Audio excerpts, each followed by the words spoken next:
अस्सलामुअलैकुम क्लास। आज हमने स्टार्ट करनी है 5.4। उसका जो हमने स्मार्ट सिलेबस के अकॉर्डिंग क्वेश्चन करना है वो है क्वेश्चन नंबर 3 का थर्ड पार्ट, जिसमें हमें ए और बी फाइंड करना है और ये हमें उन्होंने क्वेश्चन दिया हुआ है। लेकिन इस क्वेश्चन को सॉल्व करने से पहले आप एक डेफिनेशन देखें। ऑर्डर्ड पेयर क्या होता है? Any two numbers written in the form of X Y is an ordered pair. जब भी कोई दो नंबर्स जैसे एक्स और वाई, कोई भी दो नंबर्स हैं, जब हम उन्हें इस तरह लिखते हैं, ये एक्स और हम उन्हें ब्रैकेट में इस तरह लिखते हैं, तो इसे हम कहते हैं ऑर्डर्ड पेयर। ठीक है, इस फॉर्म में जब लिखेंगे, इस शक्ल में लिखेंगे, तो उसे हम ऑर्डर्ड पेयर कहेंगे। कोई भी दो नंबर्स, यहाँ 3, 2 कोई भी नंबर हो सकता है। बस एक बात आपने याद रखनी है कि एक्स और वाई यानी जो भी नंबर लिखेंगे, फर्स्ट वैल्यू होगी वो एक्स की होगी और जो सेकंड होगी वो वाई की। अगर यहाँ पे वाई इधर, ये वैल्यू इधर आ जाए और ये वैल्यू इधर आ जाए, यानी कि जैसे एक वैल्यू है 3, 2 और एक है 2, 3, ये कभी भी सेम नहीं है। ये दोनों अलग अलग ऑर्डर्ड पेयर हैं, क्योंकि सब में फर्स्ट वैल्यू हमेशा एक्स की होती है और सेकंड वैल्यू हमेशा वाई की होती है। इधर भी फर्स्ट एक्स की है और सेकंड वाई की ही है, तो कभी भी यहाँ वाई पहले नहीं हो सकता और एक्स बाद में नहीं हो सकता। इसलिए किसी भी तरह यहाँ एक्स की 3 है और यहाँ एक्स की 2 है, ये किसी भी तरह ये दोनों बराबर नहीं हैं। तो आपने सबसे पहले ये ऑर्डर्ड पेयर की डेफिनेशन याद करनी है और उसके बाद आपने क्वेश्चन सॉल्व करने हैं। अब हम क्वेश्चन देखते हैं। ये बिल्कुल दो ऑर्डर्ड पेयर हैं हमारे सामने। एक ये फर्स्ट वैल्यू है एक्स की और एक ये सेकंड है वाई की। इसी तरह यहाँ पे भी फर्स्ट है एक्स की और यहाँ पे भी सेकंड है वाई की, और ये दरमियान में है इक्वल। इसका मतलब है ये दोनों वैल्यूज़ बिल्कुल, दोनों ऑर्डर्ड पेयर इक्वल हैं।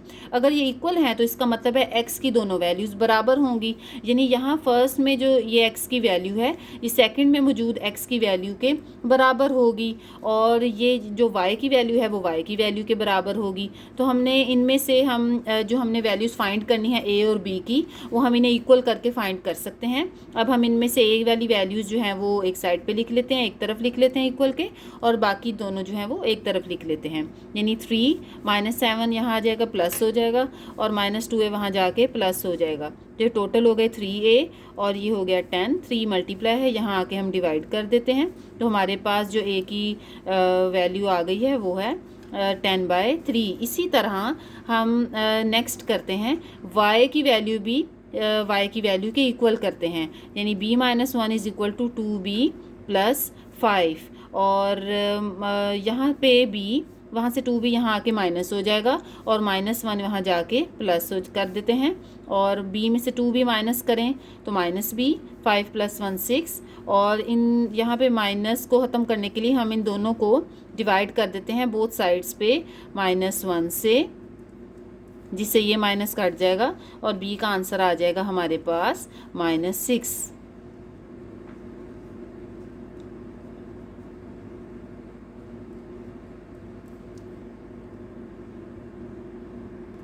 इसी एक्सरसाइज का नेक्स्ट क्वेश्चन हमने करना है, question number 5, part number 2।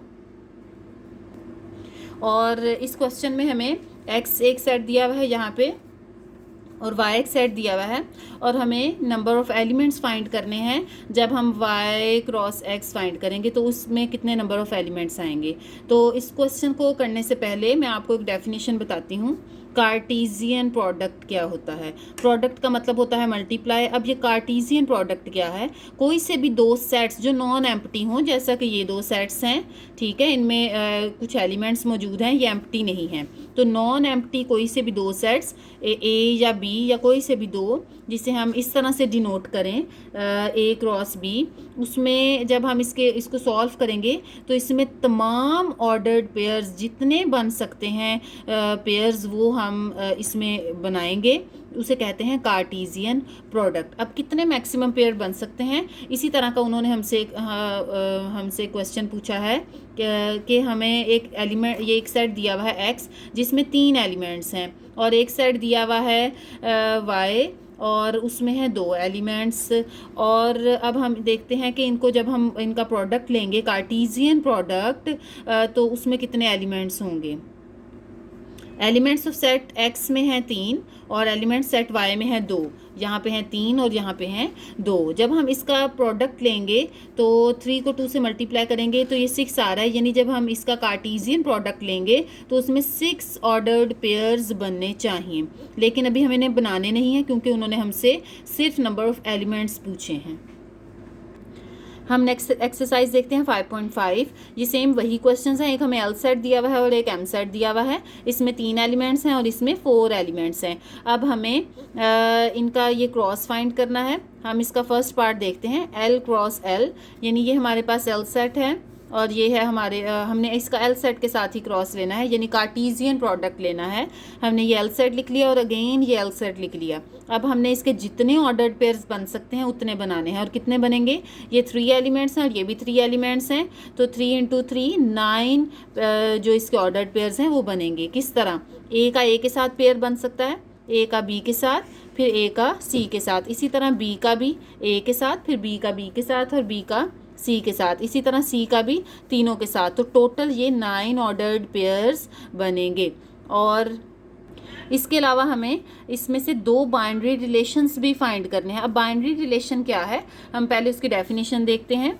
Binary relation, if A and B are 2 non empty sets, यानी अगर कोई से 2 सेट हो नॉन एम्प्टी हो तो उसका जो सबसेट है वो होता है उसका बाइनरी रिलेशन। तो हम इसका कोई भी सबसेट लिख सकते हैं, जैसा कि हम यहाँ पे बाइनरी रिलेशन हमने 2 लिखने हैं, तो हम पहले एक बाइनरी रिलेशन को हम आर से शो करें, पहले हम 1 लिख लेते हैं और इसके अंदर से हम कोई से भी 2 या 3 या 4 जितने भी ऑर्डर्ड पेयर हैं वो लिख सकते हैं इसके अंदर से, यानी जो इसका सबसेट हो। जैसे हम ए और बी लिख लेते हैं और बी और ए लिख सकते हैं और इसके अलावा सी और ए लिख सकते हैं।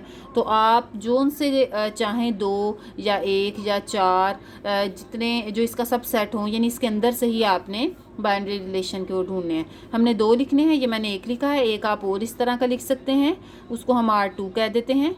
और जैसे ये ए और ए है और इसके अलावा बी और ए है, ठीक है, तो आप कोई से भी 2 या 3 इसके अंदर से लिख सकते हैं। हम नेक्स्ट पार्ट देखते हैं, एल क्रॉस एम। ये हमने एल सेट लिख लिया है और ये एम सेट लिख लिया है। इसके 3 एलिमेंट्स हैं और इसके 4 एलिमेंट्स हैं, तो 4 3 12 हमारे जो इसके ऑर्डर्ड पेयर बनेंगे वो 12 बनेंगे। अब हम इसमें फिर दोबारा ए का सबके साथ बारी बारी ऑर्डर्ड पेयर बनाएंगे, फिर बी का सबके साथ बनाएंगे, फिर सी का सबके साथ बनाएंगे, तो टोटल यहाँ पे 12 बनेंगे। और उसके बाद हम इसके दो बाइनरी रिलेशंस लिखेंगे, R1 एंड R2, और इसमें से कोई से भी एलिमेंट हम लिख सकते हैं। और इस सेकेंड पार्ट के बाइनरी रिलेशंस आप खुद लिखें और इसका थर्ड पार्ट भी आप खुद करें।